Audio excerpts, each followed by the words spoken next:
I'd like to thank the grace of heaven, the virtues of the masters, and the compassion and mercy of the grand predecessors, senior transmitters, for giving me this opportunity today to talk about today's topic, which is second part two of chapter 58 of the Tao Te Ching. Okay.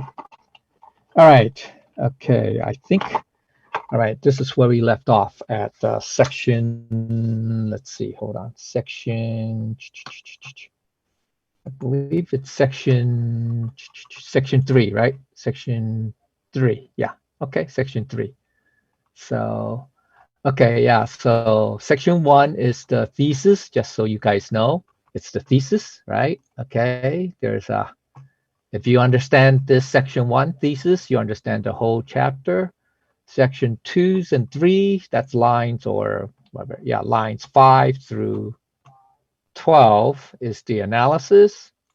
And then section 4, lines 13 through 17 is the synthesis or the conclusion. Okay, so we are at the second half of the analysis. Okay, let's go to, all right, here it is. Okay, so these two lines or four phrases. Okay, it's rightness reverts, I mean, goes back, turns back, reverts to become strange.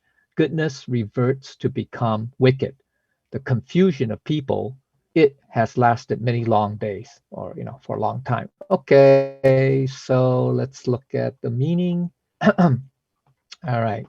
So the first line or the first phrase, people consider as right and wrong or normal can become odd or unusual and vice versa over a period of time. All right. So that's that's we see that, right, manifest throughout history, right? Okay. So what may be considered normal in one period over time, after a while, it could take you know, decades or even centuries. Okay, it doesn't matter. I mean, it's just that over time, then it can become considered outdated or outmoded. Understand? Any particular, be it a particular custom, view, uh, way of thinking, etc. All right. Okay. So that's throughout. Okay. So throughout history, throughout human history, people's perception of what is normal or right has also changed, right? Has changed and evolved. Okay. Example, I mean, a very obvious example is slavery. What's considered, quote, normal, unquote, in ancient times.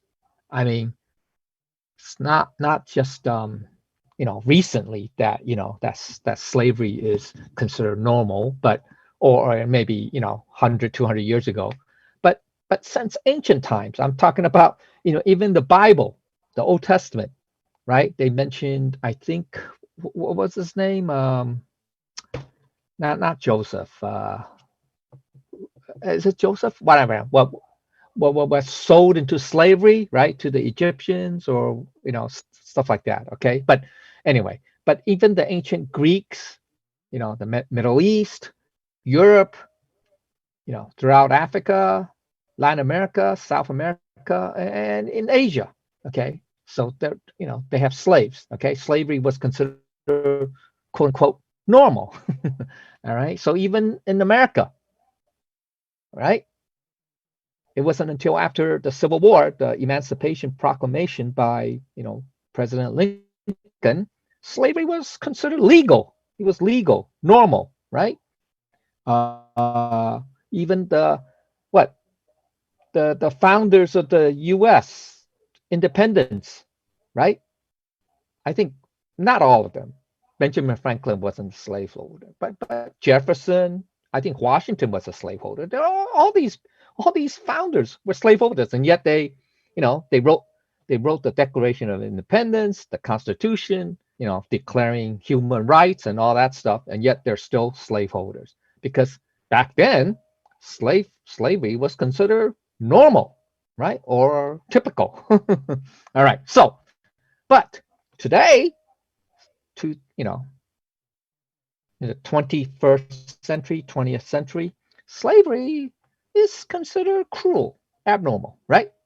So we have egalitarianism today, which is considered generally perceived as, that should be normal. That's a right. That's a human right, right? Egalitarianism. But 100 years ago, 200 years ago, they will look at you as you're kind of weird, if you espouse the views of egalitarianism.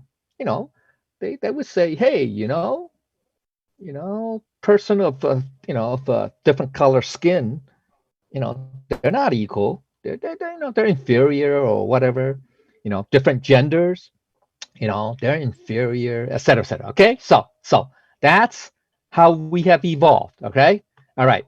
Now, what is considered normal or unusual? So that there's these are like I would say two extremes, but like the swings of the pendulum.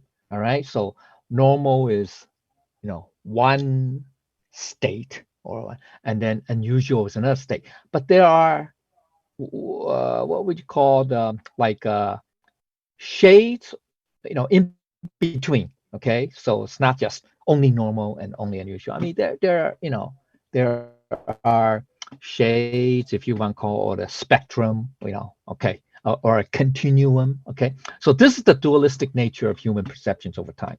That's what Lao Tzu was just trying to point out, is that what was perceived as quote normal unquote during ancient times is now considered as abnormal today, and vice versa. All right, um, so then the second phrase is goodness reverts to become wicked.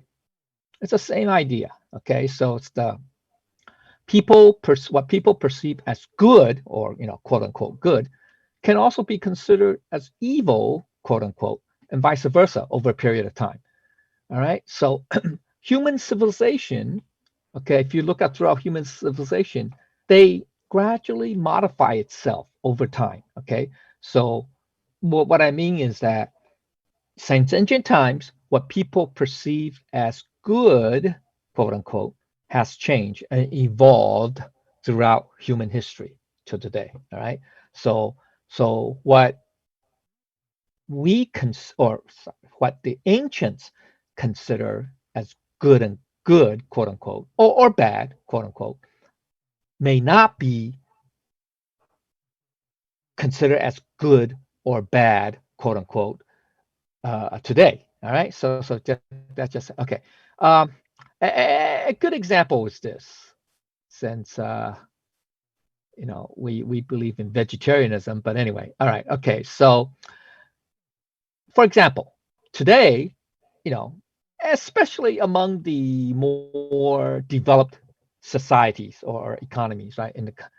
There's really an increasing awareness of animal abuse or cruelty today, right? I mean, there is. I mean, in the U.S. you have these, what do you call that? ASPCA, the American Society for the Prevention of Cruelty to Animals, I think, or something like that. But anyway, we have a lot of these societies, in mostly in the developed countries, okay? But and that's the awareness about, we should not, even though you may own pets, or whatever, or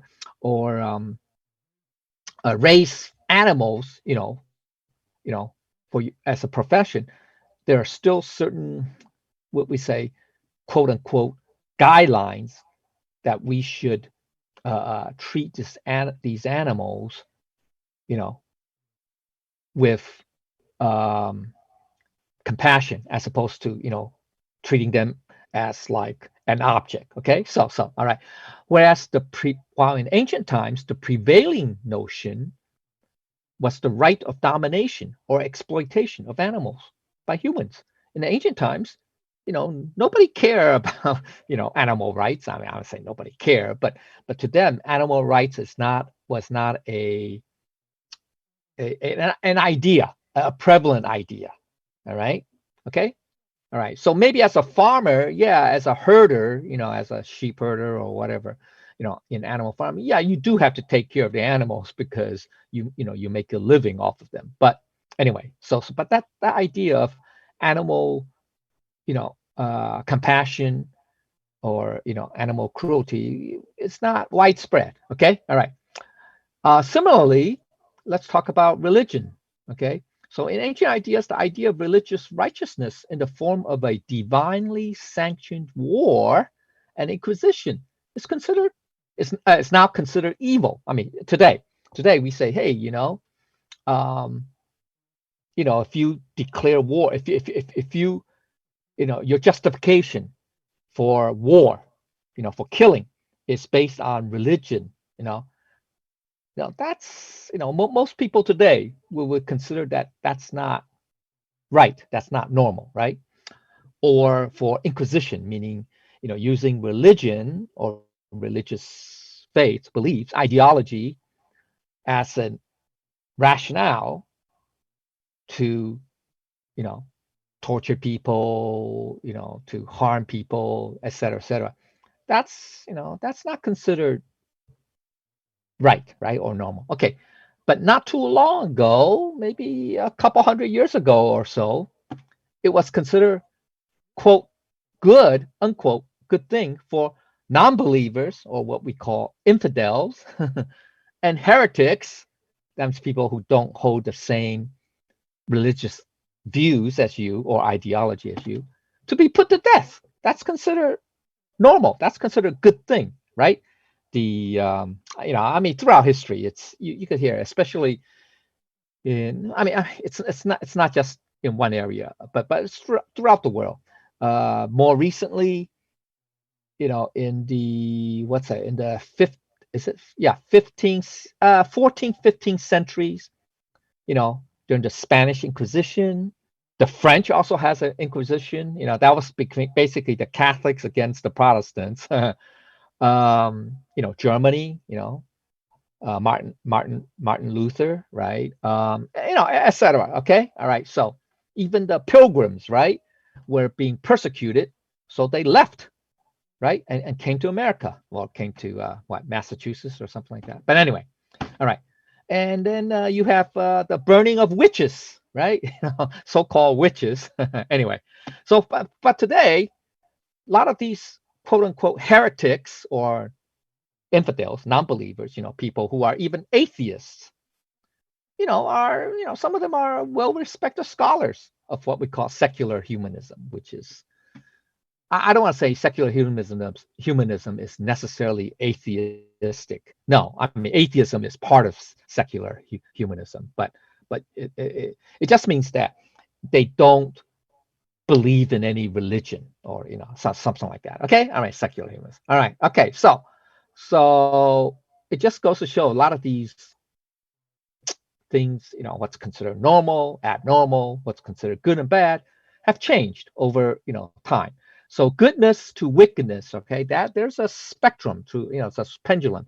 So just like the previous phrase of what we say normal or unusual, human perception of good and evil also has evolved, okay, over time. All right. So the third phrase is um, the confusion of people. All right. Why are people confused? Okay. Well, because people tend to be fixated on notions of right and wrong, good or bad, etc. So when these notions begin to change and shift, right? Remember I said there's like a continuum, right, from one side to the other. People then become confused. It's natural, all right? Okay. That's because we say, we have this tendency. Okay, I guess either society or we're brought up with this tendency to say, we define, say, okay, this is good, and that's it, and so it's fixed, or that is bad, and that's fixed. But as these definitions, or I'm gonna say definitions, but these views of A, this is good, and B, that is bad, starts to shift, then it can get confusing, right? I agree. Okay, that makes sense. All right. So another way of saying is that the transition of right and wrong, good and bad, etc., can be confusing. can be confusing, right? Change is always happening, yet most people resist change. They don't want to change or are afraid of change, right? So that's another thing. Okay, now, what Lao Tzu is saying is this. It does not mean that such distinctions of good and bad or, right and wrong, etc., do not exist. No, Lao Tzu is not saying that there's no distinction, okay? Because we live in this physical phenomena in this material world. So there are, you know, good and bad, right and wrong, etc. Okay.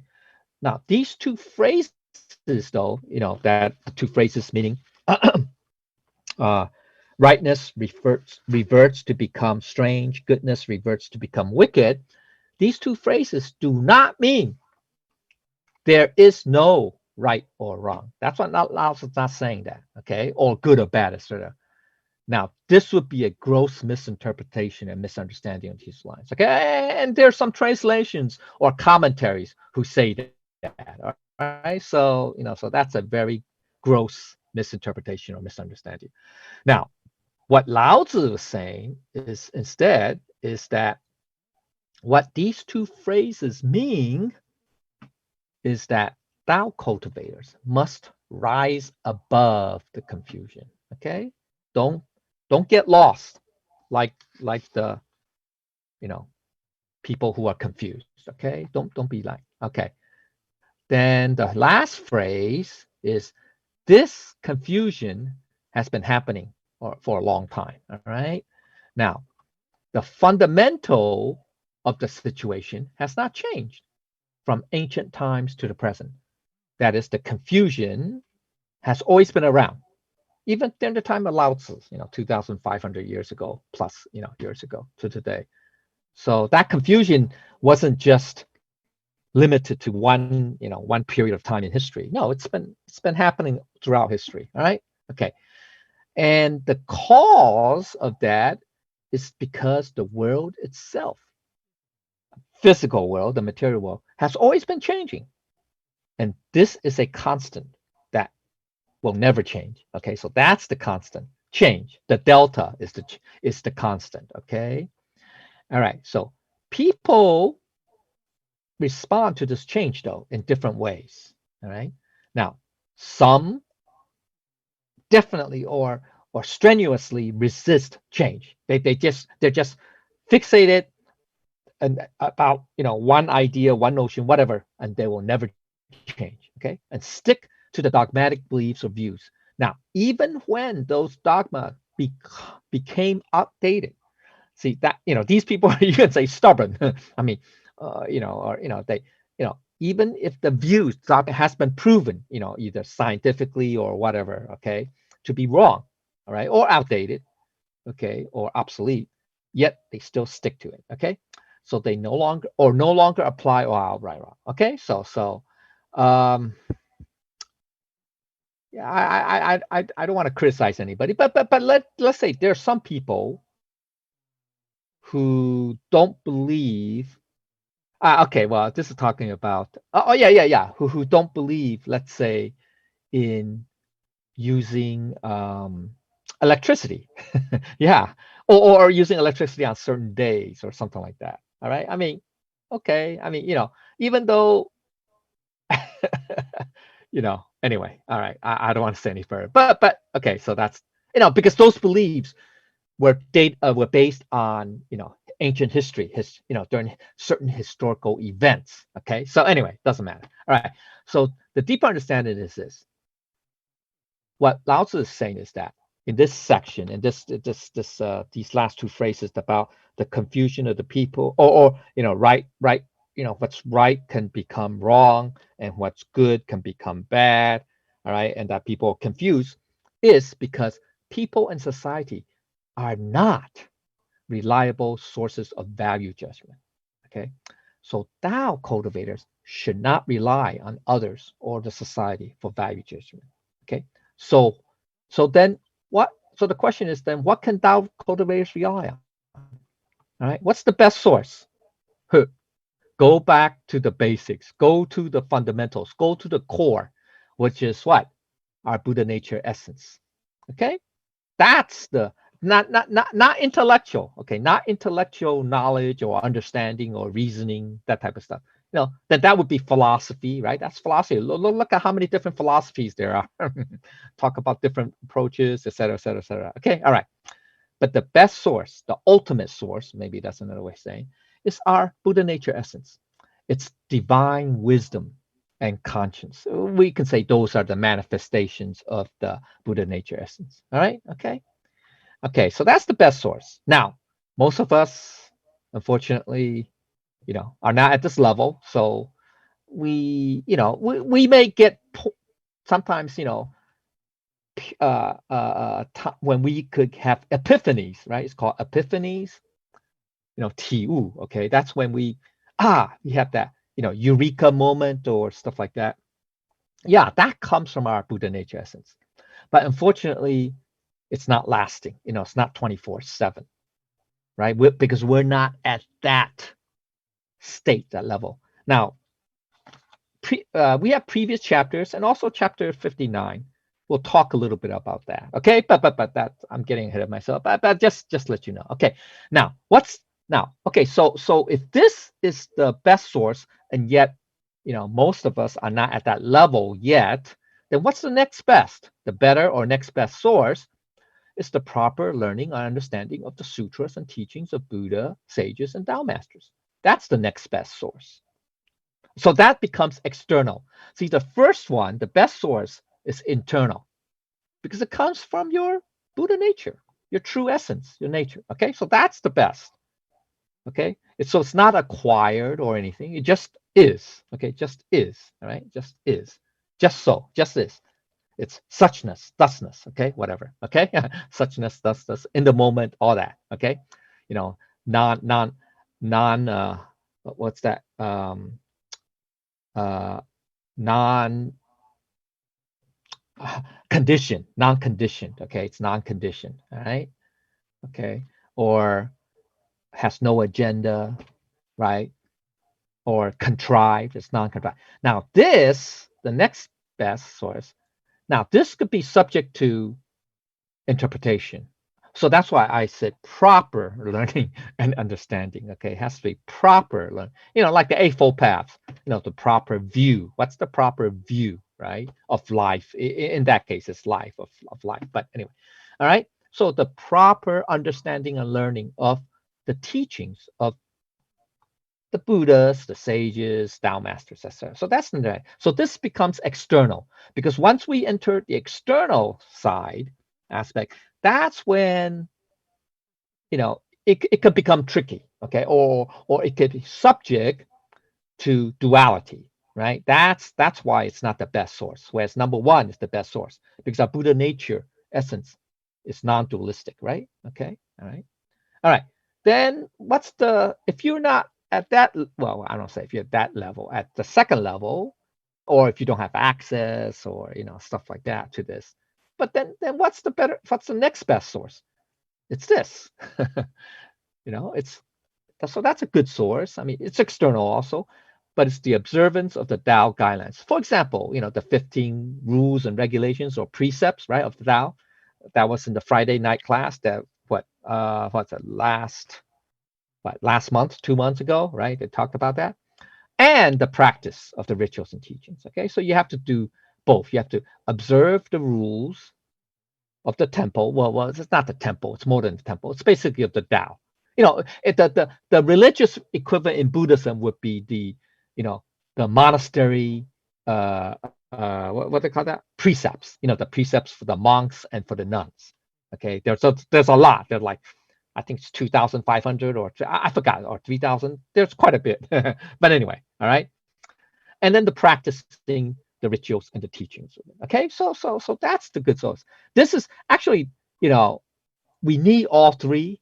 Actually, you need all three because even if you get the best source, right, which is internal, all right, but you have to manifest it. You still have to show it. Okay, so one way of showing is to talk about it. So that's this right here. To teach and learn, right? That's talking about it, right? Or to propagate, etc. All right. Then you have to practice it. Okay, so that's this. All right. So both are external, right? Because these are the manifestations, whereas this is internal. Okay. So actually you need all three, but the source, the best source is here. It's the internal side. Okay. All right. I mean, you can learn from here too, right? I observe people, oh yeah, do the rituals or practice what they've learned. You can learn from that too, right? Yeah, I mean, that's not saying you can't learn, right? But you know, it's subject to interpretation, circumstance, et cetera, right? I mean, so or conditions. It becomes conditioned. So it's not the most ideal source. That's not to say that you can't learn from here. Of course you can. All right? All right. Okay. So the implication is this. In the material world, change is the universal constant, regardless of time, regardless of when it happened. Okay. So human perceptions or understanding of normal, quote unquote, and abnormal, quote unquote, or good and evil, quote unquote, have also evolved over time. So because of these transitions, people became confused. Okay. But it is the responsibility, and that's what Lao Tzu is saying. Lao Tzu is saying that, that's a matter of fact. Okay. Throughout history, even during Lao Tzu's time, he said people were already confused. And he's talking about, 1,000 years, 2,000 years before him. So we're talking about 4,000 or 5,000 years ago plus. Even then, people were confused. Okay, so that we're talking about, going back to the green period. Okay, all right, at least. Okay, all right. But it's the responsibility of Tao cultivators to transcend this confusion toward greater clarity. Okay, so let's look at what's that? What's that greater clarity? Oops. Okay, greater clarity. All right, toward greater clarity. All right, table B. Okay, so column A is talking about life. Okay, and we know life has its ups and downs, right? Okay, okay. Column C talks about the confusion. That's what most normal people, or most of us who have no clarity, or not deep understanding of the Tao, would be in this category. And then column E is those who are in the Tao, all right, or who are cultivating on the path of cultivation of the Tao. All right. Okay. So let's look at life. Okay. So life is this. We all know this, right? We've all experienced this, right? It's misfortune and fortune, right? There are ups and downs, et cetera, right? Okay. Positive, negative, all that stuff.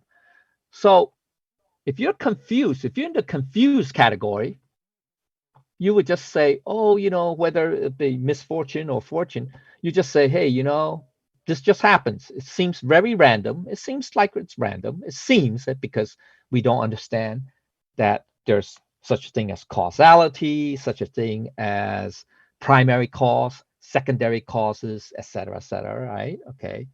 Okay. We don't understand. That's called yin yuan. Okay. Yin is the primary cause. Yuan is the secondary conditions or causes that have to converge together at the right moment or right time in order to have something happen. Okay. But anyway, so what can you do about it? Right. We can't, it's like, you know, misfortune and fortune, it's out of our hands, we really can't do anything about it. It's okay. So that's the confusing part. Why is it happening to me and not him? Right? Stuff like that, right? That's when, anyway, or why we say, bad things happen to good people and good things happen to bad people, right? So that's very confusing now, right? It's like, oh man, it's like, there's no justice in this world, right? The bad people, the murderer gets away with it, whereas the good person, gets misfortune, bad luck. So anyway, okay, so that's the confusing. Now in Tao, what we have to transcend above this confusion is to work with what happens in life. That's the and how can you do that? the only way that you can work with what happens in life, okay, the ups and downs, et cetera, is that you have to have clarity. That's the clear perception or understanding. You can say understanding is the key. So you have to understand. So you have to understand that, oh, there is such a thing as causality. Okay. There's such a thing as karma. Okay. Stuff like that. All right. There's such a thing as merits or what we call virtues of prosperity and virtues of merit. We'll talk about that in chapter 59. Okay, but anyway, all right. So you have to be clear on that. All right, and then also clarity also means that there is a right and wrong. It's just that it's not based on people's or society's judgment. Okay, so that's important. All right. Okay. All right. Next, let's look at what's right and strange, or normal, abnormal, or good and evil. Right. We see that throughout the world too in life. Right.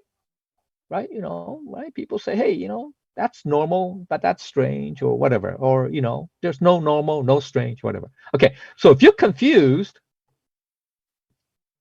you'll say there's no right or wrong. It's all subjective. What's right today could be wrong tomorrow. What's wrong today could be right tomorrow. Etc. Same thing with good and bad. It's all relative. It's all an illusion in the mind. Yeah, yeah. So some pretty how can I say, pretty smart people, or intellectual types usually would say that. Would say that, hey, this thing of right and wrong, good or bad, these are all illusions, that's in our mind. We get fixated. Now, they're not 100% wrong. They're probably half right, okay, in the sense that, yes, right or wrong, good or bad, it is relative, right? It's based on the perspective, right? Right. For this chapter, for chapter 58, I think last week, didn't we talk about the story of what's that? The king and his minister, right? Right. So what's good or bad to the king and to the minister are relative, are subjective. Yeah, yeah, that's true. But doesn't mean that there's no such thing as good or bad or misfortune or fortune, right? I mean, it's definitely a misfortune, you know, to have your finger bitten off. I think for most people that would say, hey, yeah, that's not good. That's not a good thing, right? Because a harm has occurred, right? Some kind of harm has happened, right? Okay, so most people would say, I think it's even from the Tao perspective, we would say, yeah, that's not a good thing. I mean, harm has come to somebody, right? But once again, it's subject to change, right? Because that just like in the previous section, right? We said what misfortune is what fortune depends on, or fortune is where misfortune hides beneath, right? So what I'm saying is because there's always change, there's always constant change. So what's misfortune now could turn out to be fortune in the future. But that does not mean there's no such thing as misfortune and fortune, right? Okay, so we got to make that clear. So what happens is when they say it's all illusionary, they're taking one perspective, which is true, that everything is relative. That is true. Okay, that is true. Okay, that everything relative meaning that nothing is permanent. So when we say something that's fortunate or misfortune or good or evil, none of that in this phenomenal realm is fixed. It's forever. So that's true. But then that view is true in the what we call the absolute realm, or in the Dharma Dhatu, in the ultimate reality. That is true. Because when you're in the absolute state, there is no relativeness, right? There's no good and bad. It just is. So they're taking that absolute state attribute and then applying it to the phenomenal or relative realm. Then that's when it's like mixing apples and oranges. Make sense? Or oil and water, if you want to use that analogy. All right. So you can't do that, because what's in the absolute realm is true. But once you enter the phenomenal realm, it, yes, its principles still does apply, but that's a attribute. We're talking about an attribute. It's not a really a principle. It's an attribute. It's a manifestation, function, manifestation that is no longer applicable in the phenomenal realm, because in the phenomenal realm it's relative. So there is good and bad, or good and evil, right and strange. There will be, because there's change. It's change. It's subject to change. Get it? Okay. So that's where the misunderstanding comes from. Okay, where they don't understand that. All right. Now in the Tao, there is a right or wrong at the personal level. There is. There absolutely is. Okay. There definitely is. So one should live by one's code of honor. Live according to the conscience. Live according to that. Okay. Now, even though we say, yeah, good, right, and wrong is relative. Okay. So that means an individual's person notion of right and wrong could differ among individuals. That is true. That is true. Obviously, that is true. That's why we have different opinions, right? Okay. That is true. But that does not mean that there's no right and wrong. The key is, how do you reconcile every individual person's right and wrong with your conscience? Yeah. You need to, if you compare something that's relative to another thing that's relative, then you're not going to get anywhere. You're not going to get anywhere. Right? If you compare one thing that's relative to another thing that's relative, there's no basis for comparison, or for to match, right? So what you have to do is you have to compare this relativeness to what is the I don't say absolute, the absolute measure in this case of what's good and evil, okay, according to our conscience, or according to our Buddha nature, okay, or according to the Tao. All right. So anyway, all right. So I don't want to talk too much about that, but anyway, so that's the idea. Okay. So let's go back. Let's go back to, okay, to finishing this. Let's see. I still have, okay. Um, so the key is this. Now there's an external and internal side, okay, aspect. Just because just because the perceptions of right and wrong, good and bad have changed and evolved over time, Tao cultivators must not be confused like the people. All right. So we should not do that. Okay. We should not. All right. Now, there is a deeper level understanding, or deeper level of understanding, yeah, interpretation. Remember, last week I said in section 1, let's see, where can I go back to that? Okay, section 1, here, right? When the country's governor, let's just highlight this whole thing here. Okay, all right. Okay, so it's really two halves. I broke up phrase 1 and 2, line 1 and 2, and 3 and 4. So 1 and 2 go together, 3 and 4 goes together. Okay, go together. All right. So when we say the country's governance is like that, yeah, that's a pretty much direct translation. But there's a deeper level, right? Remember, I told you, I don't know if you guys remember. Okay, it's about your own. What's the good way to say? It's about your own mind. How your, okay. Remember let's go back to the outline. Let's go to page 2, roughly middle of the page. Okay, middle of the page, page 2. All right. So, okay, it's here. All right. So it's this. All right. It's now, this is the internal side. Okay. Not dealing with the rulers. Okay. Or remember I talked about external, looking at society, that's good and bad. Okay. So it's that when you, that's what this term means, that 起正, right? Okay, that that refers to the personal ruler. Okay, all right, and not the like the president or the king or emperor. Not that's the external. This is the internal. Okay, so when you, the personal ruler, are unperturbed, that means undisturbed. That means you are in your original state of Buddha nature. Okay, the original state is what? It's tranquil, still, right? Stillness and tranquility, right, etc. That's what relaxed mean. Okay, in this phrase, okay, that's what relaxed means. All right, that's the state, your original Buddha nature state. Okay, so when you are in that state, if you as the personal ruler, ruler of your own kingdom, you are that. Then your thoughts, and that's what the people represent your thoughts, are genuine, are true, are true. That means what's true in this case? It means it's non-conditioned, non-contrived.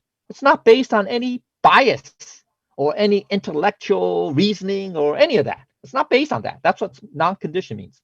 Okay, so that's genuine. It's non-contrived, no agenda, no biases, etc. Okay, so that's what honest, pure, and simple means in this time. Okay. Whereas on the other hand, and then on phrase 2 and 3, 3 and 4, right? On phrase 3 and 4 here, right? When I say the country's governance is scrutinizing the country's people. So the external meaning is that, or the superficial meaning is that, if the ruler of a country is very scrutinizing. That's Big Brother, right? They have CCTVs on every street corner, or in every house or whatever. Okay, throughout the country. Then the people, the residents of this country, are going to be crafty, cunning, right? Because they don't want to be what? Have Big Brother watching them all the time, right? Okay, all right. For whatever reasons, all right. So that's the external. The internal, or the higher level, is that when the personal ruler, your own king, when you are perturbed, you are disturbed, that means you are critical, you're differentiating or discriminating. That means you have what? Subject-object duality, 能所, right? When you have all of that, ego, cravings, desires, or jealousy, or whatever, all that, rage, anger, 3 poisons, whatever that's when you're scrutinizing. That's what scrutinizing means. All right. Then your thoughts, that's the people, right, of that country, your thoughts are flawed. They're no longer genuine. They could be fake, false, whatever, contrived. They are contrived. They are conditioned. So they are conditioned. They have agenda. So that's what crafty, cunning, and shrewd means. Okay. So now apply this understanding. Applying this understanding. Where's my mouse? Okay. Applying this understanding to section 3 here about being confused and right and wrong, right? About right and wrong, confused. That's because our minds are what? Perturbed, disturbed, have biases, have duality, subject-object duality, ego, 3 poisons, all of that. Okay, that's why the notions of right and wrong, good or bad. I mean, no, notions of good and bad will change, but that's why you become confused, because our minds, or we are not at that unperturbed state or undisturbed state of our Buddha nature. Rather, we are following our what? Egos, intellect, subject-object duality, etc. Biases. Okay, that's what we become. All right. So internally, okay, it is because our Buddha nature is not in charge of our minds. So our thoughts, the people, have been confused for so long. That's the other meaning, okay, of this way. So indeed, by cultivating the Tao is to gain clarity, okay? Understanding, you can say understanding, clarity, is to be guided by ultimately, is to be guided by the Tao, or the self-nature, Buddha nature, okay? That's remember the best source, right? The ideal source. is to understand what is good or bad, right or wrong. Ultimately, Tao cultivators must rely on themselves, the Buddha nature. Okay, so they need to review themselves. That's the self-reflection. That's the internal kung fu, the internal work that we have to work on, which is the self-reflection. Okay, that's the internal aspect, and renew themselves or cultivate constantly. That's the external. I mean, there's internal aspect to that too, but it's mainly external. Right? We have to renew ourselves constantly. All right. So here's another perspective. Table C. Table C. Let's go to table C.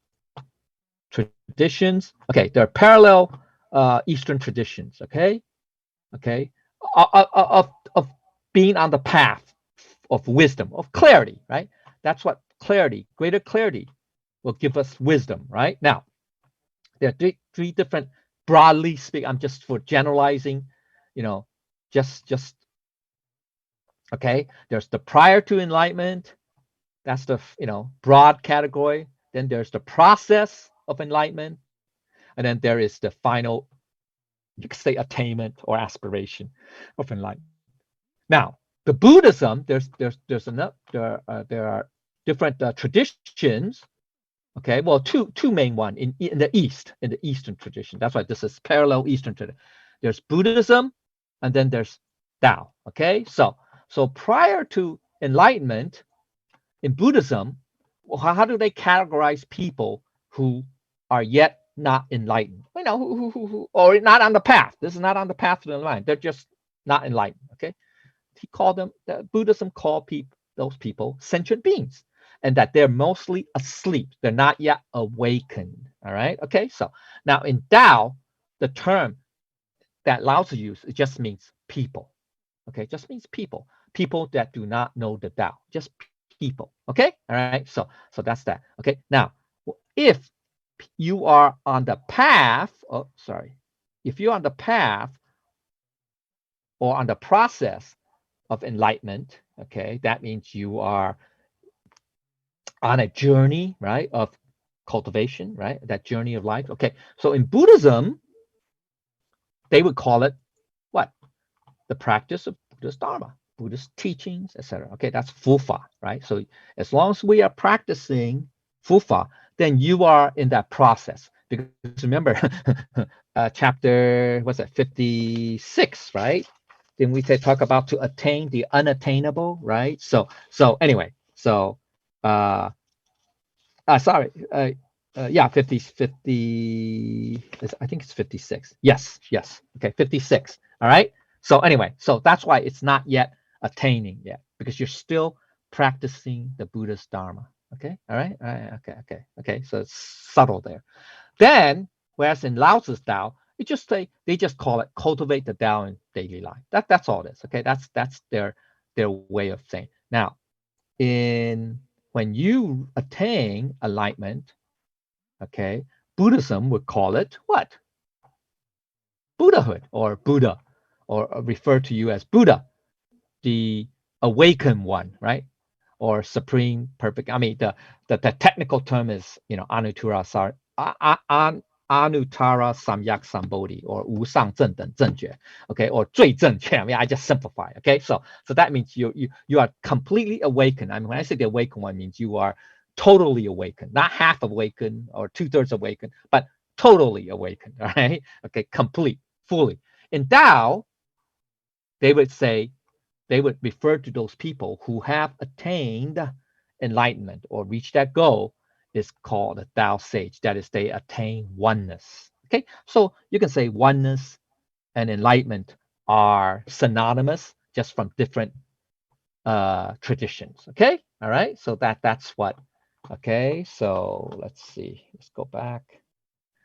Okay, so that's what why we have to transcend above the confusion, is ultimately enlightenment. Okay, all right. So all right.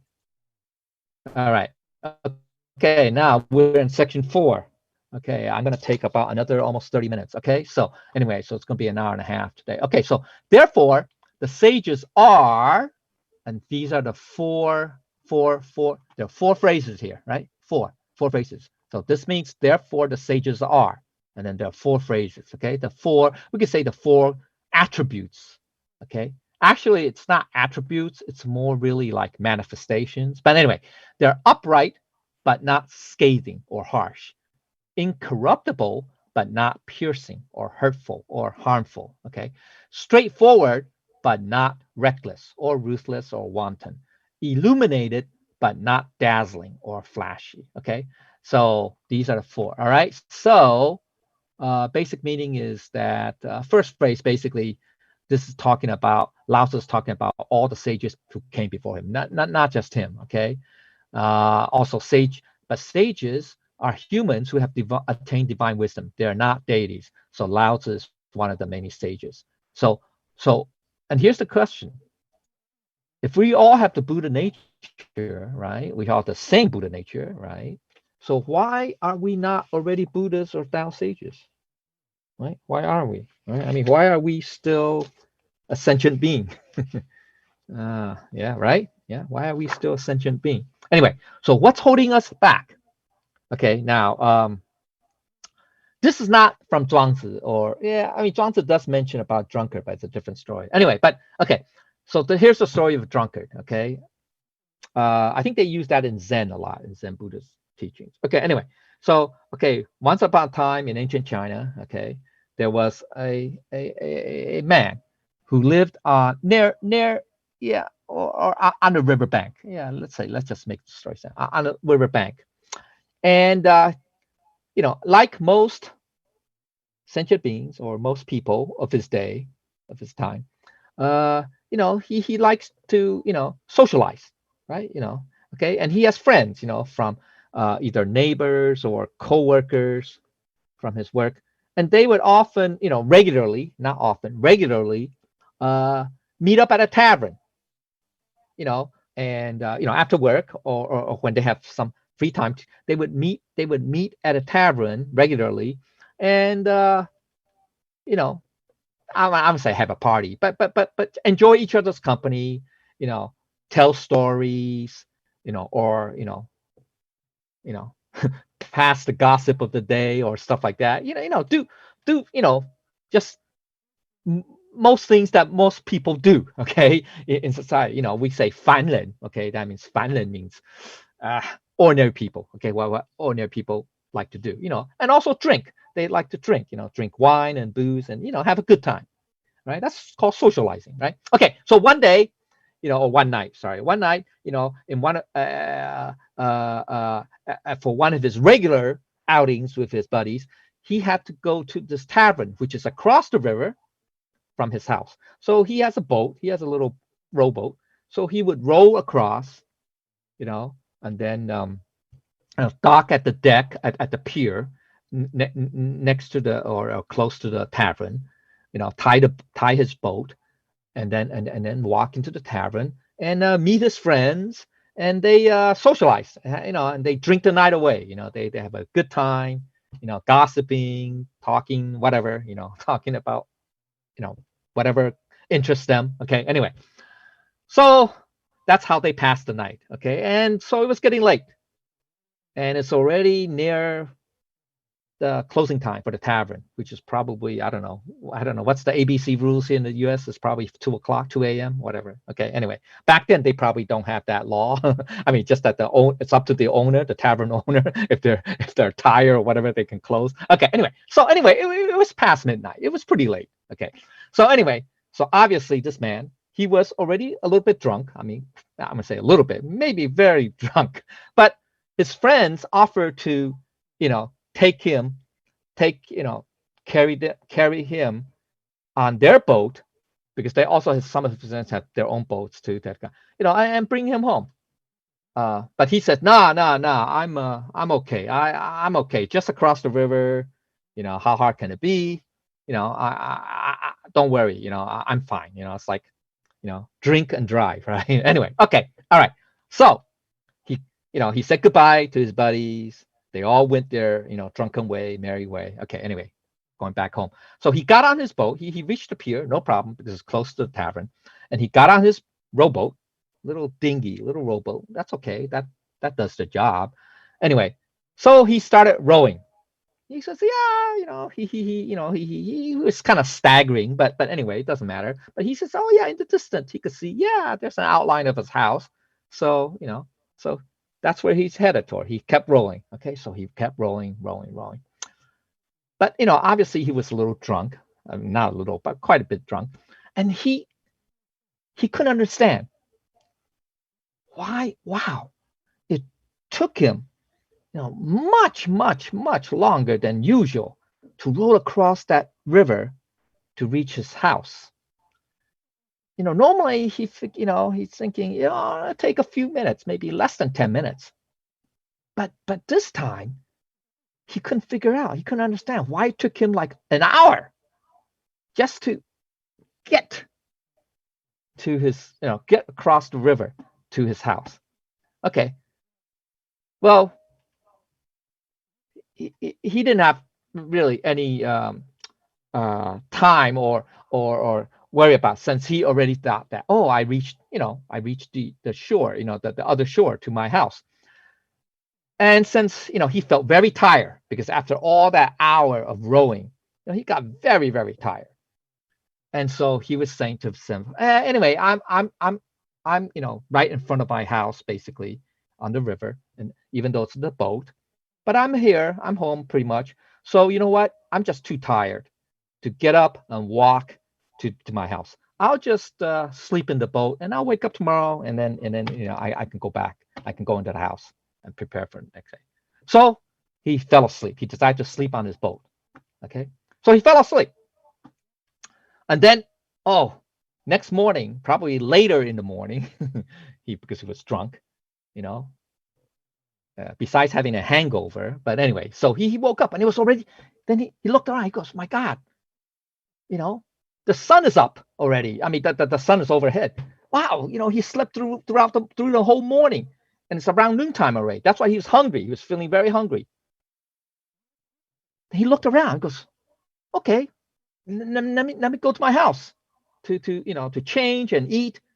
Then he looked around. He got very confused. And he says, wait, this is strange. You know, that outline of the house, of the building on the shore that from he saw last night looked different. It's not. Then to his surprise, he dawned upon him that that outline that he was looking at, or that he saw right now before him, was still the tavern. So he's wondering, what the heck? How did I get back from the house back to the other to the tavern last night after rowing, for over an hour to get across, the river to his house? Then he realized, I mean, his mind is a little bit clear now. Okay, he realized that, oh, wait a minute, the little dinghy, my little rowboat that I have, that's at the tavern, that's at the pier of the tavern. I forgot to untie the ropes from my dinghy to the pier, so it's still tied. Now it's been stretched out because I've been rowing over an hour last night, trying to get to the shore, but not realizing that my boat was not going anywhere because it's still tied to the pier. That's when he realized, oh my God, I didn't go anywhere after all that rowing, all that effort rowing. Okay, so end of story. All right, let's go to appendix D. That's where it is. Okay, so there's a metaphor for this. Okay, so it's all talking about the Tao. All right, or the Tao interpretation or understanding of the story is that the story is about life, specifically the spiritual quest in life. Okay, so in Buddhist, because this story is told in Zen Buddhist teachings, taking a boat to ferry yourself or to ferry other people to the other opposite shore is a metaphor for spiritual passage or voyage, right? To reach the other shore. In Hinduism or in Sanskrit, it's called paramita, right? It's called paramita. All right. Okay. So taking the boat to the opposite shore represents Tao cultivation. All right.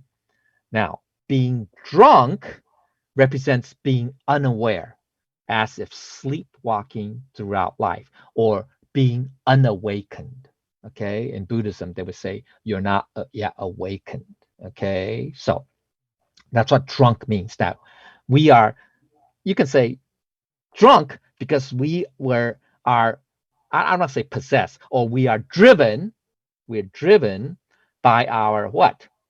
Desires, ego, rage, three poisons, all of that, right? All of that, ego, subject, object, all of that. Okay, so that's why we're not awakened. So we're like being drunk still. All right. Okay. Now, what are the ropes? The ropes, specifically in this case, are the attachments, or you can say maybe obstacles, but obstacles more general. Attachments is a little bit more specific. So attachments that tie you down. Okay. So what are attachments? Attachments are something. In this case, I'm not talking about physical attachments, but rather in your mind, internally. Okay, attachments are something that persists in your mind that you cannot let go of. Actually, it all starts in there. Okay, starts on. So in this case, let's say it's ego. So if we still have attachments to our ego, believe you me, it's very difficult to rid ourselves of the three poisons. Okay, it's very difficult. All right, or arrogance, or it's called the five dou vices. Okay, 5顿式. Okay, so there's doubt and arrogance. I think the other two besides the three poisons. Okay. All right. So that's all right. So mental state, that's why I meant, the three poisons here. Or actually this should be 5顿式. Okay. That's called the five dou vices, or 5顿式. Okay. It's the mental states like arrogance, rage, and delusion. That's the three poisons. And then ego is the other one. And I think arrogance is the other one. Okay. All right. That's the fifth. Anyway. All right. Okay. So attachments are not now. Okay, there's a difference. What type of attachments I'm talking about? They're not referring to emotional connections to loved ones, but rather to the desiring states that verges on obsessive behavior. So, yeah, if you say, oh, if you say you cannot have, you cannot have any attachments, that means I can't have any love or affection or compassion or whatever, mercy towards, anybody. No, of course not. That's not what it meant by here. Okay. Okay, these emotional connections to loved ones, such as love, such as compassion, mercy, you know, benevolence, all of that, filial piety would fall into that category, into the category. Those are okay because those are the natural manifestations of what our Buddha nature essence would be like. Okay, but you are not attached to them in the sense that it verges on an obsessive behavior. Okay, so that's the difference. All right. Okay, so I think we talked about to some extent chapter 56. Yeah, chapter 56. All right, about being attached to, in this case, to the Dharma, or to, specific idea, like we say, oh, I need to be enlightened. So you're attached to that notion of enlightenment. Okay, then that's not good. Okay, enlightenment is just a goal, it's a state, but ultimately you neither attain nor did not attain enlightenment. That's what we talk about, right? To attain the unattainable, right? Okay, so ultimately that's what it is. That means you have zero. In Buddhism they call it to abide, 无住. Okay, 无住, 住相的住. Okay, 无住. That means not to abide. Okay, that's the highest. They say nirvana. There are four levels of nirvana. One of them is called the 无住 Nieppan. Okay, that's the highest. Okay, so that's the idea. But now, so those who perform many benevolent and charitable deeds, that's good, right? That's considered pretty good, benevolent, good, but still do not progress in their spiritual journey. Why is that? Right? Why is that? I mean, we see many good people who, do these good things. Yeah, okay. This is mainly due to their lingering attachments, such as contrivance, virtue signal, etc. So that's the internal side. So externally, yeah, they did do many good things externally. Right? I mean, helping other people, that's very good. But why is it that these people, they do not progress in their spiritual journey? In this case, meaning reaching enlightenment, okay, in this case, that's because they still have lingering what? Attachments internally. Okay? All right. Let go of their ego, for example, etc., etc. All right. Okay, all that. All right. So that's the story of the drunk, okay? Or the other story.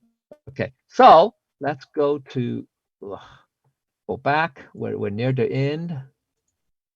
Okay, shoot. Appendix D. Okay. All right. So the last so that's okay, that's the first phrase. Now let's go to okay, go to the second phrase, which is the first upright but not scathing or harsh. Okay, all right. So where is it? Okay, it's right here. It's being upright, or you can say righteous, means to do the right things for the right reasons, to be correct or proper for the right reasons, not because of ideology or dogma, okay, or rigid view. No, you don't do that. That's not righteous. That's not called righteous, okay, because that means that's having an agenda or having contrivance. Okay, your way. That means it's your way. Actually, what this means is you being righteous for the right reasons means wu wei. Okay, it's non-contrived or non-agenda. Okay, all right. So another meaning, the second phrase is, but this cannot be excessive. We cannot carry it out to excessive, to the extreme. So the virtue of being upright or righteous must be in accordance with the Tao, in accordance with your conscience. Okay, that's it. So that's where the middle path comes into play, right? Okay, you don't do it even if it's for the right reasons. Let's say you do it for the right reasons. Okay, being righteous, being upright. Okay, but you still cannot carry it out to the extreme. That's so there are two sides to balance. I mean, two things to balance out. One is you do the right thing for the right reasons. Okay, you do righteous things for the right. That means it's non-contrived. Okay, no agenda. You don't have a hidden agenda. Non-contrived. It's wu wei, non-conditioned. But then when you do it at the same time, you cannot do it to the extreme. Okay, so there are two parts, A and B. All right. Okay, what you have to do it is in accordance with the Tao. Do just enough, and that's it, and no more. That's it. Do just enough. Okay, in accordance that satisfies your conscience. That's it. That's it. Okay, don't do it to the extreme. All right. So additional is to be now. Here's where the danger is if you don't if you do it to the extreme. Okay, so to be righteous to the extreme, you can become critical of others. That's the scathing part. Ultra critical. You're right. Yeah, you are right. You are right. Then let's say that person did something wrong or whatever. Okay, said something wrong, did something wrong. They're wrong. That's true. That's absolutely true. But you cannot use being righteous to the extreme and carry to by being scathing, by totally criticizing. That then becomes hurtful to others. Get it? So you can be right. You can be upright or righteous, but you don't carry it out to the extreme to the point of hurting others. That's the scathing part. Get it? So Tao cultivators do not engage in unsolicited criticism. Every time you see it's not wrong, you start just using very scathing critical words. Okay, that's not the Tao. Okay, I mean we've gone to many classes, heard stories about our predecessor, right? The great sage, the great sage of virtue or something. Sage of great virtue. Okay. Anyway, he never criticized anybody, even though he is right. See, so he is actually this phrase would fit him perfectly. Would say, yeah, he's upright, but he doesn't. But what? Without scathing.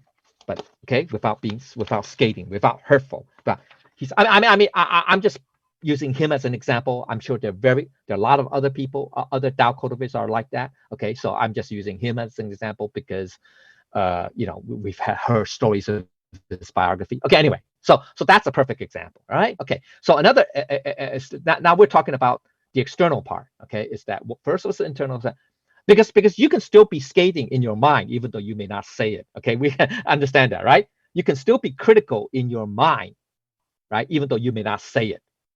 Make sense? Right? Right? I can see, oh, you're thinking in your mind, you say, how come these people are so dumb or whatever, there's, they get things wrong all the time, blah, blah, blah. Okay. Even though you don't say it, but that's wrong too. Okay. You cannot do that. All right. Okay. All right. All right. Okay. Now, the Tao cultivators require a lot of themselves. That's the fang part. Fang literally means square. Okay, it can mean square, corner, whatever, but it means square. But would never force others to conform to their own. It can mean standard too, but I mean to their own standards of rightness or righteousness. It takes uprightness to smooth out our character, to be not critical, harsh, or disapproving. That's the external part. All right. So to be a truly Tao cultivator, right? You have to ask a lot of yourself, right? Right? You have to have self-discipline, moral discipline.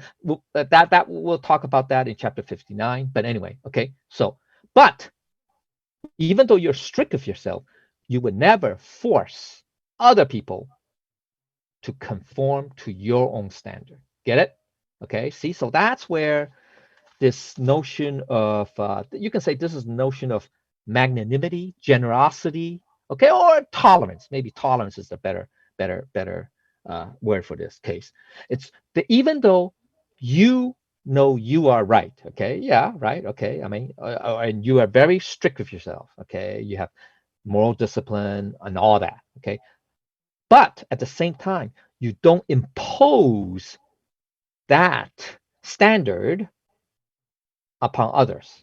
Okay, so that's being tolerant. You accept, you are acceptable, right? You are accepting of other people, even though they're not perfect or they're totally wrong. Okay, all right. So remember the golden rule. Okay, okay. So this is where Confucius version of the golden rule applies. Makes sense? Yeah, get it? Whereas the more common, I don't want to say the Western, but because other cultures have similar golden rule. The other golden rule, the more familiar golden rule that we have, right? Do unto others, do unto others as you have others do unto you. Then this we would apply here. See, so that's not right. Okay, so then that's not right. Make sense? Okay. All right. All right. Let's go to the third phrase, which is third phrase. I'm not going to go up, but it just means incorruptible but not piercing. Sorry. Yeah. But not piercing or hurtful. Wait. I already did that. Sorry. That's the third phrase. Third phrase. No. That's not the third phrase. Third phrase is here. Third phrase is being incorruptible. No, we got it right here. It's right here. Okay. Being incorruptible means having integrity. That's what it means, integrity. Okay, so this term, or you can say ethics. Having understanding ethical behavior or ethical norms or all that stuff. Okay, propriety. We say propriety. Okay, all right. Okay, so this term is used to describe those who are conscientious and honest, those who act according to their conscience. So that's the internal part. Okay, we'll talk about the external a little bit later. But further, the internal side is those who have integrity to the extreme, though, can use it to beat other people into submission, not realizing that being incorruptible, that integrity is a self-imposed standard. That's the important thing. Once again, just from the previous phrase, you don't impose your notion of integrity on others either. See, that's the I would say the tricky part, or that's the part where we have to smooth out our behavior or our thoughts. That's where the smoothing out, the roundness part of it is. Okay, all right. We'll talk about that. I'm hinting at chapter 5. Well, anyway, a previous chapter that we talked about that. Okay, but anyway, all right. So here's what it means. Also, additionally, is that sages require modesty or integrity of themselves. They do not impose their standards on other people. This would be an intrusion into other people's business. That's the piercing part. So that's why we say being being incorruptible but not piercing, okay, or hurtful, okay, all right. So further understanding, here comes the other hurtful part. It's this: is those who do not understand the Tao and have integrity may end up imposing their standard on other people. So, and yet they have to realize that it takes integrity to resolve contention and not be critical, harsh, or hurtful. That's the external side, right? Like generally, like say, if you want to mediate an argument between two parties, all right, the only way that the two opposing parties, would accept you as a mediator or arbiter is that you have to have integrity. In other words, you can't be bought, right? You have to be incorruptible, right? All that stuff, right? You have to be honest, right? You have to be ethical, right? All that stuff. Okay. So it takes integrity in order to resolve contention. But at the same time, even though you may be right, you should not be critical or harsh or hurtful to either of those parties that are wrong, to either party that is wrong. You still should not be critical, harsh. Okay, that's the hurtful side. Okay, so having integrity is not to, and the higher level meaning is the higher integrity is not to jeopardize our Buddha nature essence. Okay, it's when I say jeopardize, that's kind of misleading, but I mean it's not good. It just means to not deviate, or be incongruent to our Buddha nature essence. Okay, be incongruent. Okay, all right, or does not match. Okay, all right, doesn't mean that. Okay, let's go to the fourth phrase. All right, so fourth phrase is saying straightforward but not reckless or ruthless or wanton. Okay, so a true sage, an enlightened being, you can say, would be straightforward. All right, so Buddha, sages, Confucius, they are straightforward. They're pretty, direct and honest, okay, and plain spoken. But sometimes when you're too plain spoken or too direct, it could become what? Hurtful, right? Okay, even though it's not intentional. So therefore, all sages, a true sage, all enlightened beings, when they speak, when they are being straightforward and plain spoken, they are also kind. That's where the roundness, the smoothness part is, the kindness or the consideration, the mindfulness, all that. That's the roundness part. Okay. All right. So the square part is the straightforward and plain spoken, right? You're not devious. You're not crafty, right? None of that. Okay. So that's the square part. Okay. But when it's being applied or manifested, it also has to be smooth. Okay. Round. Okay. Anyway. All right. So another meaning as a sage or enlightened person would never use being honest as an excuse to criticize or to be mean-spirited. Okay, so that's being what? Ruthless. That's being ruthless or reckless. You can say reckless, ruthless. All right. Okay. So all right, understand that? Because then that means your honesty is really not genuine because you have an agenda, a hidden agenda. Make sense? Or you have a contrivance. Okay. All right. So anyway, all right. Okay. So a sage is direct and honest, but also gentle and soft.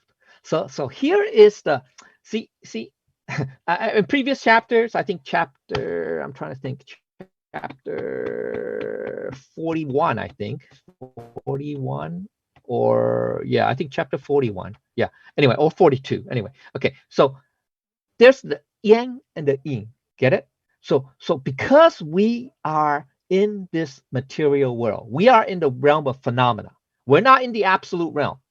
Okay, 我们不在里天. Okay, we are in this yin yang world. So there is yin and yang. So we have to balance the yin and yang. So direct and honest is yang. It's very straightforward. You can say upright, also same thing. Righteousness, upright, same thing. Okay, all right. But that's the yang part. But there's also an yin.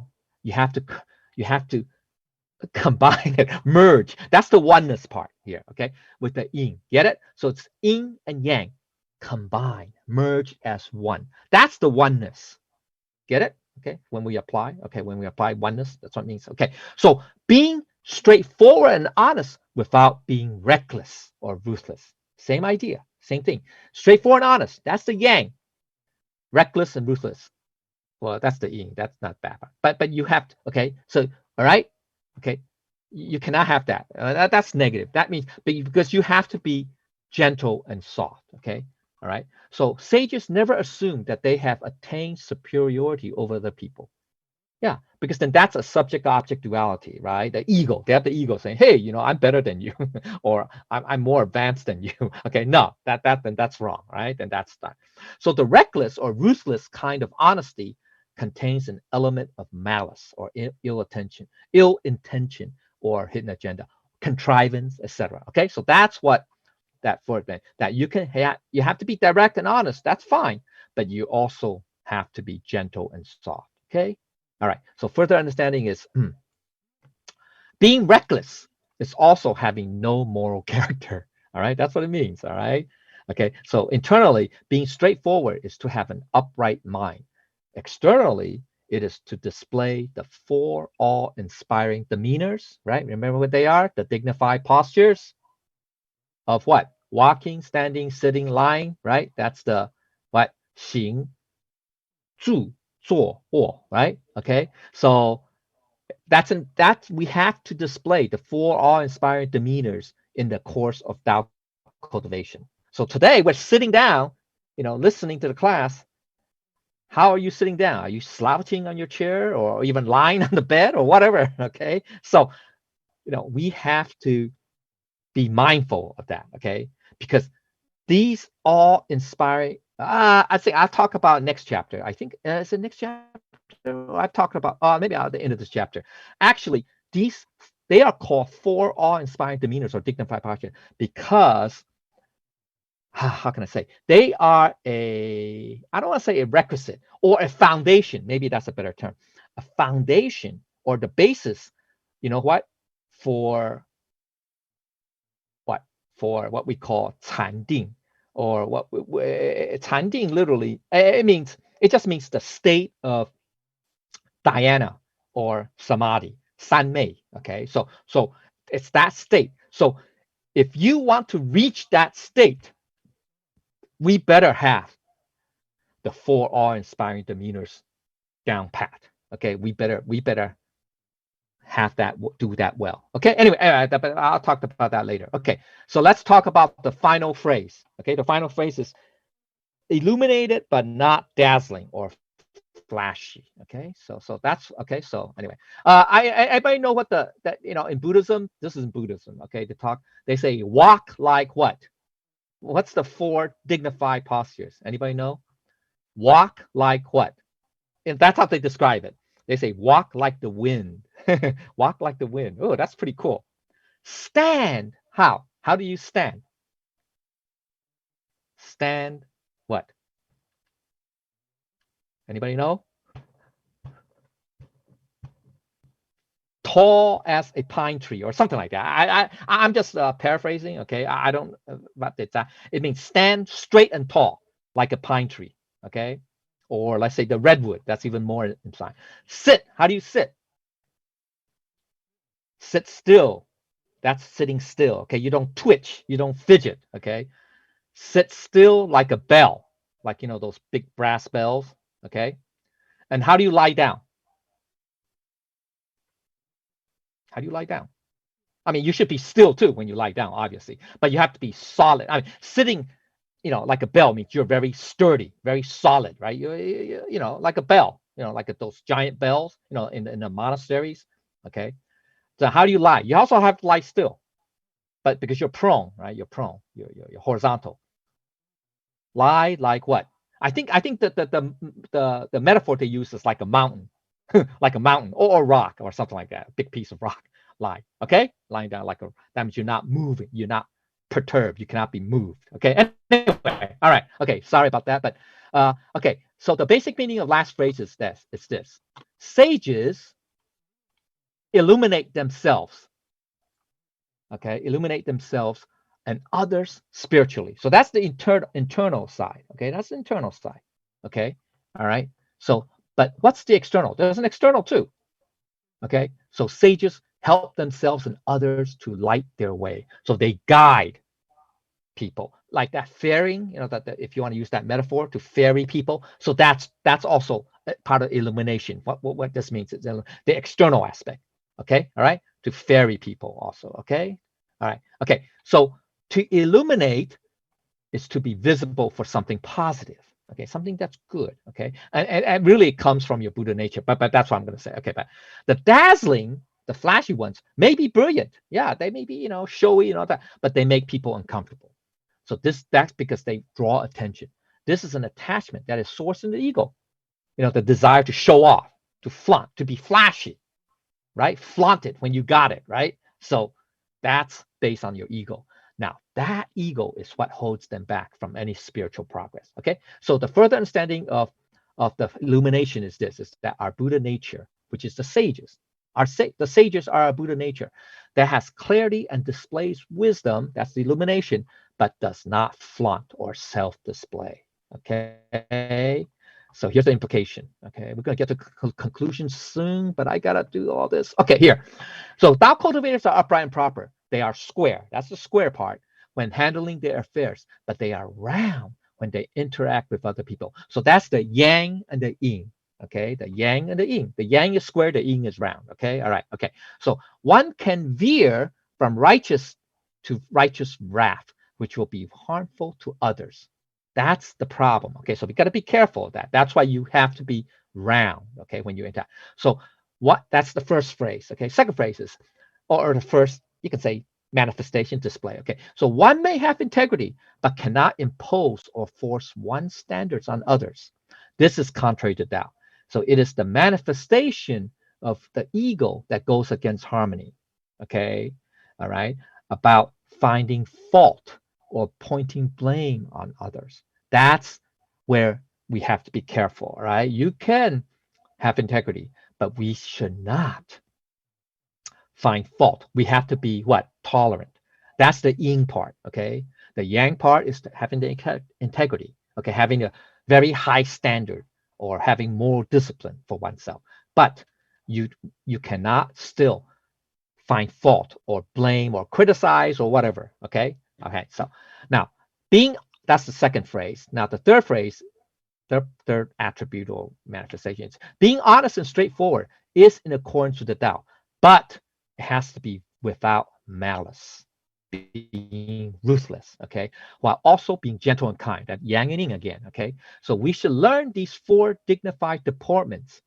Remember that's the last phrase. Sorry, that's the still third phrase. These guys are all in the state of dhyana. That's the samadhi part. Okay, that's the canding part. That these four deportments are in. If you could perform or display or do the four awe-inspiring or dignified behaviors properly, that means you are in the state of dhyana, or that state of calmness or tranquility or stillness. Okay, which is a foundation for enlightenment. Okay, anyway, all right. So, okay, so that's the third phrase. So the fourth phrase is this: is we illuminate ourselves and others, but without being flashy, dazzling, self-display, showing off, flaunting, etc. The ego, once again, sourced from the ego. Okay, now there are parallels. Okay, to another chapter. Okay, and this is what we need to go to. Okay, parallels. All right. I call it the four attributes. It's better. It's really, four attributes should be okay. Anyway, so we have the parallel phrases. Okay, so this chapter we have these phrase number, the last four phrases of the chapter 14, 15, 16. Okay, so the first one being right, upright but not scathing. Second one being incorruptible but not piercing. Okay, third means straightforward but not reckless. Fourth is illuminated but not dazzling. Okay, that's chapter 58. Do you know that this corresponds? This is just another view, perspective, another way of describing another the four, I would say, characteristics of four attributes that we talked about in previous chapter 56. Anybody, right? Okay, chapter 56. Okay, so So in this chapter 58, phrase 14 corresponds to the fifth phrase of chapter 56, which is to blunt the sharpness. Okay, 左起锐. Okay, so that's what it means. All right, so blunt the sharpness. The sharpness is scathing. It's to be very you can say critical, right? Okay, or malicious. Okay, all right. So we got to blunt that tendency. Okay, and then the second phrase, or the third to the last phrase of chapter 58, incorruptible, connects to unravel the knots. All right, unravel the knots. That means what? You have to what? Well, unravel the knots. There are many levels. See, that's why chapter 56. This is more generic. Okay, it's more generic. Chapter 56. These four phrases are more generic, more general, the general principles. Whereas in chapter 58, these four are more specific. Understand? Okay, but so sorry. So here, unravel the knots could mean what? Many things. It could mean reduce complexity, right, or simplify things, or to unravel the knots, to untie the knots means to what? Resolve contention. And the way to resolve contention is you have to have integrity, and that's where incorruptible comes. Make sense? Okay, so that's why it ties back. Okay, now in the second to the last phrase of chapter 58, straightforward but not, ties back to the eighth phrase, which is the last, not the last phrase, the eighth phrase of chapter 56, which is mix the dust. Okay, mix the dust means many things. All right, it means be amongst the people. But what it means is you hold on to your high standards, but don't force it on others. So you can be straightforward, you can be honest, but you're not what? Reckless. You're not being wanton, being ruthless. Okay, so that's the mix the dust. So it's like saying, on the one hand, mix the dust means you have to maintain your honesty, your integrity, righteous uprightness, etc., etc., etc., right? Your purity, whatever. But even though you are amongst the people, you don't get tainted. Get it? So that's what the straightforward directness, okay, is all about. Okay, or you don't be ruthless. That means be hurtful. Not ruthless means reckless. Okay, it can mean reckless. All right, or you have some kind of malicious intent. Okay, all right. Then the last phrase of this chapter, illuminate but not that. It's to dim the glare.